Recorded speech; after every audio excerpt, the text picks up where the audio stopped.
ప్రధానంగా కాంగ్రెస్లో కుంపటి ఏదైతే ఫామ్ హౌస్ వేదికగా 15 నుంచి 18 మంది ఎమ్మెల్యేలు కూర్చుని అందులో ఇద్దరు మంత్రులు కూడా అటెండ్ అయ్యారంట. అసలు ఏం జరుగుతుంది, ఏం చర్చ జరుగుతుంది? ప్రధానంగా ఆగస్టు నెలకు సంబంధించి వాటికి సంబంధించి ప్రస్తావన వస్తుంది. ఏం జరుగుతుందంటే వీళ్ళు ఏమన్నా అంటే ముఖ్యమంత్రిని మార్చే ఆలోచనలు ఉన్నారా, లేకుంటే ఏం జరుగుతుంది, ఎందుకు మీటింగ్ జరిగింది అనుకోవాలి? సురేష్ గారు, ముందుగా మీకు టీవీస్ వీక్షకులకు సోదరులు నిఖిల్ గారికి అందరికీ గుడ్ మార్నింగ్ అండి, నమస్కారం. కాంగ్రెస్ పార్టీ ఏముంటుందంటే మనం ఇవన్నీ చూస్తూనే ఉన్నాం. ఒక లాస్ట్ ఇయర్ కూడా ఇట్లనే ఒక సమావేశం జరిగింది. 8 మంది ఎమ్మెల్యేలు ఇక్కడే హైదరాబాద్లో ఏదో కోహినూరు హోటల్ అని చెప్పేసి ఆ తర్వాత ఏదో జరిగింది. ఇప్పుడు మళ్ళీ తాజాగా ఏంటంటే పరిణామాలు, రేవంత్ రెడ్డి గారు ముఖ్యమంత్రి గారు లేని టైంలో ఒక ఫామ్ హౌస్లో ఇద్దరు మంత్రులు ఉన్నారని ఒక 15 నుంచి 20 మంది దాకా ఎమ్మెల్యేలు ముఖ్య నాయకులు అందరూ కూర్చొని మాట్లాడుతుందని చూసాం. ఇక్కడ గతంలో తప్పదు, ఎందుకంటే కర్ణాటకలో మనం సేమ్ ఎక్స్పెరిమెంట్ చూసినాం. అయితే ఇక్కడ రేవంత్ రెడ్డి అధిష్టానాన్ని బుట్టలు వేసుకున్నాడు. ఎందుకంటే మూటలు పంపించుకుంటా, వేరే ఇంకేం లేదు, ఇంకా సింపుల్. అరే ఏమైనా చేసుకోండి అక్కడ అందుకే కాదు ఇక్కడ రాహుల్ గాంధీ కానీ ప్రియాంక గాంధీ కానీ మల్లికార్జున ఖర్గే కానీ ఇంకా తెలంగాణ ముఖం చూపించారు. ఇంకా అధికారం వచ్చేంత వరకు పొద్దున్న లేస్తే తిరిగారు, చీటికి వాటికి అన్నీ అది ఏ కర్త అని చెప్పేసి చెప్పుకుంటూ తిరిగిండు. కానీ అధికారం వచ్చిన తర్వాత ఇక్కడ ముఖం చాటేసి తప్పించుకొని తిరుగుతున్నారు తెలంగాణకు. ఎందుకంటే ఇచ్చిన ఒక్క హామీ నెరవేర్చలే, అన్ని ప్రతి వర్గాన్ని వాళ్ళ ఉసురు పోసుకున్నది, అరాచక పాలన వస్తుంది, దాష్టికం జరుగుతున్నది. ఏ విధంగా ఇంకా దోపిడీ ఎక్కడ అవకాశం ఉంటే ఎక్కడ ముఖ్యమంత్రి స్థాయిలో ముఖ్యమంత్రి చేసుకుంటున్నాడు, మంత్రుల స్థాయిలో మంత్రులు చేసుకుంటున్నారు, ఎమ్మెల్యేల స్థాయిలో ఎమ్మెల్యేలు చేసుకుంటున్నారు. వీళ్ళ చుట్టూ ఉన్నటువంటి కార్యకర్తలు నాయకులు అనేటటువంటి వాళ్ళు ద్వితీయ శ్రేణి నాయకులు దంచుకుంటున్నారు. ఇక్కడ కేవలం వీళ్ళ పంచాయతీల్లో పంపకాల పంచాయతీ, ప్రజలకు సంబంధించినటువంటిది ఇంకేమీ కాదు. నువ్వు ఒక్కనివే దోసుకుంటున్నావు, మాకేం దొరుకుతలేదు, అది అటువంటిదే తప్ప అంతకు మించి ఇంకేమీ లేదు.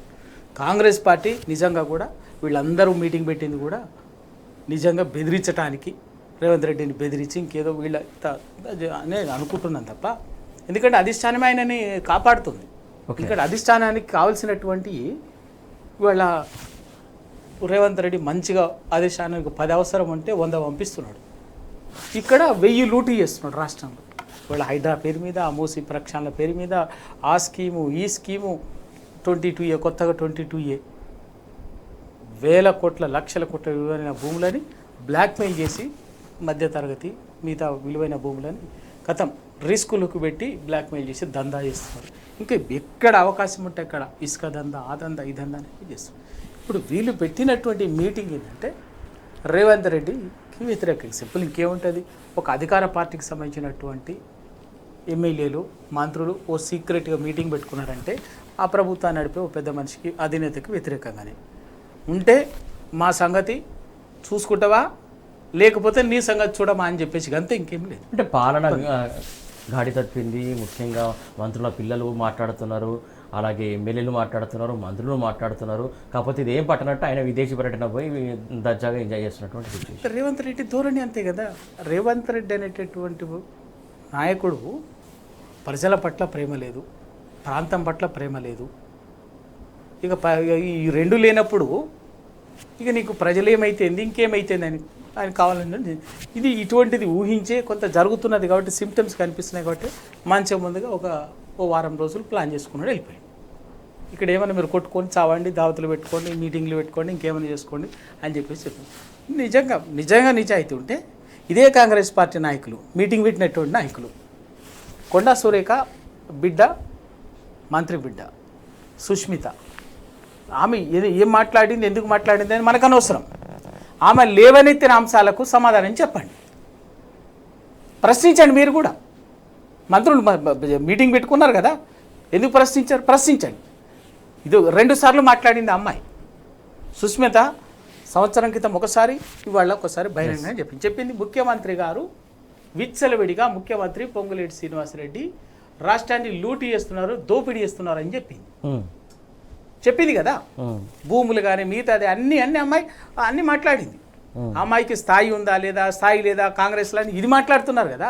మరి ఆమె ప్రశ్నించేదానికి, ఆమె లేవనెత్తిన అంశాలకి ఈ కాంగ్రెస్ పార్టీలో ఉన్నటువంటి పెద్ద మనుషులు సమాధానం చెప్పాలి.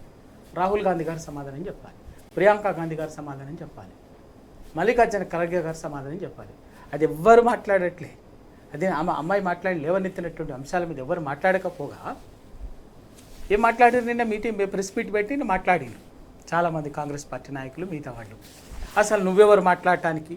నువ్వు కాంగ్రెస్ పార్టీకి నువ్వు చేసింది ఏంది? కాంగ్రెస్ పార్టీని కారణం ప్రాథమిక సభ్యత్వమే లేదు. నీకు మంత్రి పదవి, మీ అమ్మకు మంత్రి పదవి ఇచ్చిన దానికి కృతజ్ఞత ఉండాల్సింది పోయి నువ్వు ఏది పడితే అది మాట్లాడతావా? అసలు ముఖ్యమంత్రిని మాట్లాడే స్థాయి అనేది ఇవి మాట్లాడుతుంది. బాగానే ఉన్నాయి, మంచిగానే ఉన్నాయి వినటానికి. కానీ ఆ సుస్మిత లేవనెత్తినటువంటి అంశాలు ఉన్నాయి కదా.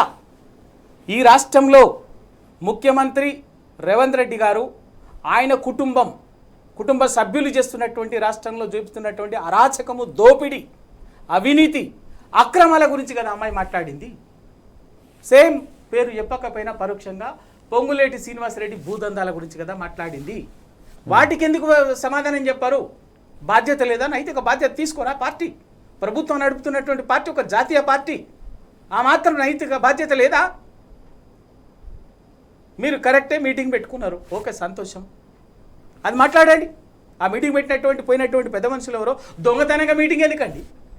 బాజాప్తా తెలంగాణ గాంధీ భవన్లో మీటింగ్ పెట్టండి, లేదా సెక్రటరీలో పెట్టి అమ్మాయి మాట్లాడినటువంటిది మాకు నిజంగా కూడా ఈ తెలంగాణ మీకు ఇది అమ్మాయి నుంచి లేవనెత్తినటువంటి అంశం ఇది కరెక్టే, దీనికి సమాధానం చెప్పాలి, మనం బాధ్యత ఉంది అని చెప్పేసి ఓ ఎమ్మెల్యేని మాట్లాడమని చెప్పండి, ఓ వాడికి పోయినటువంటి మంత్రిని మాట్లాడమని చెప్పండి. ఎందుకు దొంగేశాలు, ఈ దొంగ నాటకాలు ఎందుకు? ఎవరిని బ్లాక్మెయిల్ చేయడానికి, ఎవరిని తప్పుదో పట్టించడానికి? ప్రజలని కేవలం తప్పుదో పట్టించడానికి, ప్రజల్లో వస్తున్నటువంటి ప్రభుత్వం మీద వ్యతిరేకతని, ప్రభుత్వం మీద వస్తున్నటువంటి ఈ మోసం చేసినటువంటి కాంగ్రెస్ పార్టీ మీద వస్తున్నటువంటి తిరుగుబాటుని ఇవాళ డైవర్ట్ చేయడం కోసం ఇటువంటి దిక్కుమాలిన పనులు తప్ప ప్రజల మీద కన్సర్న్తోనో, తెలంగాణలో జరుగుతున్నటువంటి దోపిడీతోనో, తెలంగాణను కాపాడుకోవాలనో, తెలంగాణ వనరులు పరిరక్షించుకోవాలనో, ఈ అక్రమాన్ని నిరోధించాలి, నివారించాలని చెప్పేసి నిర్మూలించాలనేటువంటి ప్రయత్నం కాదు ముమ్మాటికి. కేవలం ఇవాళ తెలంగాణలో నిన్న వారం రోజులుగా పాలిటెక్నిక్ కాలేజీ విద్యార్థులు